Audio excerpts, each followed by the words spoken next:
안녕하세요. 오늘 저희는 끌어당김의 법칙, 진동과 주파수의 비밀이라는 자료 내용을 좀 깊게 파헤쳐 보려고 합니다. 네, 안녕하세요. 여러분 혹시 지금 여러분 삶 있잖아요. 뭐 재정이라든지 성공 아니면 관계, 건강 같은 것들이요.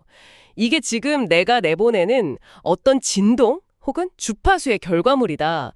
이러면 좀 믿기 어려우실 수도 있는데 네, 그렇죠. 약간 마법 같기도 하고요. 근데 이게 마법이라기보다는 과학에 가깝다는 주장이에요. 아인슈타인도 모든 것은 에너지다, 뭐 이렇게 말했다면서요. 맞아요. 여기서 말하는 진동이나 주파수는 이제 물리적인 파동이라기보다는요. 비유적인 표현으로 이해하시면 좋은데요. 우리의 감정, 생각, 또 마음 깊숙한 곳의 믿음들이 만들어내는 어떤 에너지 상태라고 볼 수 있는 거죠. 아, 에너지 상태요. 그럼 이 개념이 우리 현실이랑 어떻게 연결되는 건지, 또 이걸 의식적으로 바꿔서 삶의 변화를 만들 수 있는지, 오늘 그런 걸 파고드는 거죠. 네, 바로 그겁니다. 특히 왜 난 노력하는데 자꾸 비슷한 문제가 반복될까 이런 생각 해보셨다면요. 어쩌면 그 원인이 계속 같은 진동 상태에 머물러 있기 때문일 수 있다는 거. 그 관점을 한번 탐구해 볼 거예요. 핵심은 그러니까 우리 몸, 생각, 감정, 이게 다 각자의 진동을 가지고 있고 지금 내 삶은 그 진동 상태를 그냥 보여주는 거울이다. 뭐 이런 거군요. 네, 맞습니다. 그래서 중요한 포인트가 뭐냐면요.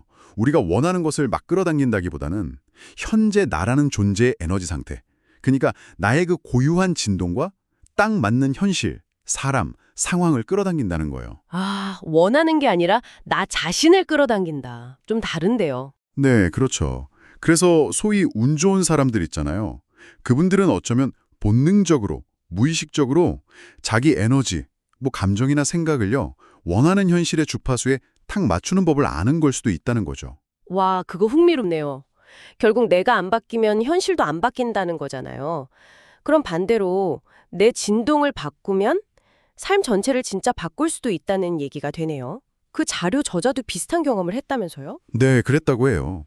저자도 과거에 정말 빈털터리에 길을 잃었던 시기가 있었는데 이 내면의 에너지가 현실을 만든다는 걸 깨달았대요. 그래서 현실은 여전히 어려웠지만 마음속으로는 이미 원하는 삶을 사는 것처럼 뭐랄까 그 감정, 감사함이나 풍요로움 같은 걸 의식적으로 느끼고 상상하는 연습을 시작한 거죠. 그게 전환점이었다고 하더라고요.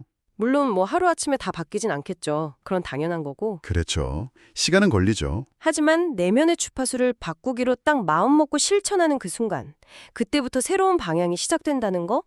그게 중요한 메시지 같아요. 근데 많은 분들이, 저도 그렇지만 변하려고 막 애쓰다가도 결국 원점, 이렇게 되는 경우 많잖아요. 그건 왜 그런 걸까요? 아, 그게요. 이 자료에서는 주된 원인으로 패러다임이라는 걸 지목해요. 일종의 무의식적인 프로그램 같은 건데요. 이게 뭐냐면 우리가 어릴 때부터 주변 환경, 뭐 부모님이나 사회에서 비판 없이 그냥 받아들인 신념, 습관, 생각 패턴 이런 것들이 뭉쳐진 거예요.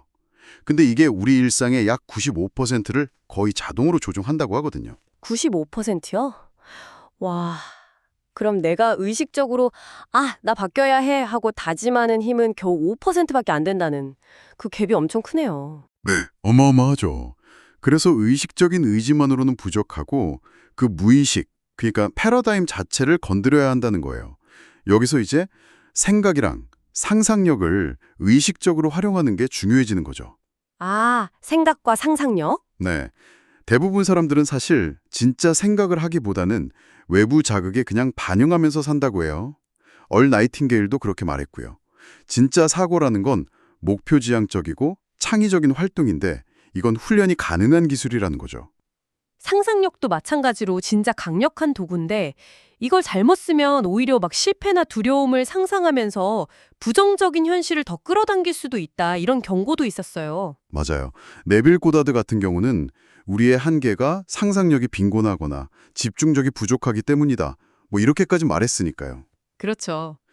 그래서 무의식을 다시 프로그래밍하는 방법으로 감정을 실은 반복을 제안하는 거예요. 왜냐하면 무의식은 현실이랑 상상을 잘 구분 못하거든요.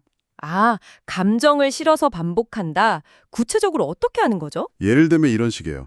내가 원하는 새로운 내 모습을 글로 구체적으로 써보는 거죠. 그리고 이미 그렇게 된 것처럼 느끼면서 감사하는 마음으로 시각화를 하는 거예요. 이걸 매일 의도를 가지고 반복하는 거죠. 저자도 목표 적은 쪽지를 항상 가지고 다니면서 계속 상기하고 느꼈다고 하더라고요.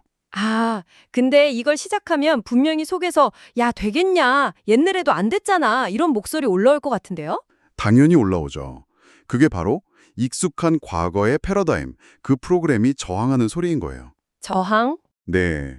어떻게 보면 변화에 대한 두려움 때문에 자기를 보호하려는 걸 수도 있어요. 근데 그 목소리가 결국 성장을 막는다는 걸 알아차리는 게 중요해요. 그리고 나를 과거의 실수나 다른 사람 평가로 정의하는 게 아니라 내 안에 무한한 가능성, 그 에너지 자체로 나를 인식하는 거. 그게 핵심이라고 강조합니다. 결국 내 외적인 삶은 내 마음속의 나에 대한 이미지보다 더 커질 수는 없다. 이런 말이군요. 정확합니다. 아무리 성공한 사람이라도 내면에 잘못된 자아 이미지가 있으면 계속 불안하거나 그럴 수 있는 거죠. 그렇군요. 정리해보면 결국 핵심은 무슨 원하는 걸 끌어당기는 마법, 이게 아니라 그냥 현재의 나, 그러니까 나의 어떤 평균적인 감정 상태나 내면의 자아상, 맨날 반복하는 생각 패턴 같은 거 있잖아요. 그런 나의 진동 상태에 딱 맞는 현실에 경험하게 된다. 이 얘기네요. 네, 바로 그거예요. 그래서 지금 여러분의 삶의 결과들을 한번 거울처럼 비춰보시는 게 중요해요. 그 결과들이 여러분 마음속 깊은 곳의 패러다임, 즉 생각과 믿음의 틀을 그대로 보여주고 있거든요. 여러분을 지금 이 자리에 묶어두고 있는 그 낡은 패러다임은 과연 뭘까요? 마지막으로 여러분께 이런 질문을 던져보고 싶네요. 혹시 여러분 마음속에서 계속 반복되는 그 이야기 있잖아요.